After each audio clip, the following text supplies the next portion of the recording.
আপনাদের সকলকে অত্যন্ত আন্তরিকভাবে ধন্যবাদ জানাচ্ছি আমাদের সঙ্গে সম্পৃক্ত হওয়ার জন্য। আশা করি আমরা সকলে আনন্দ উপভোগ করব। আমি বেশি কিছু করবো না, তবে সবাইকে অনুরোধ করবো সবাই সবার সাথে শেয়ার করার জন্য এবং আমাদেরকে সহযোগিতা করার জন্য। স্মরণ করছি রোকেয়া বিশ্ববিদ্যালয়ের আবু সাঈদকে, মুগ্ধকে স্মরণ করছি মানিকগঞ্জ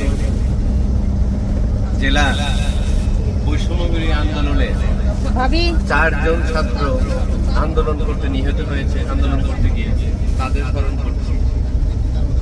আনন্দের মনের মধ্যেও এই স্মরণটা কতটা আনন্দময় জানি না, গাড়ির ভিতরে সবাই আমি তাদের স্মরণ করছি। আনন্দ করছে, গল্প করছে। এখন আনন্দের সময়, আমরা আনন্দ করতে যাচ্ছি। আমি শুধু স্মরণ করে দিতে যাচ্ছি যারা যারা ছোট ছোট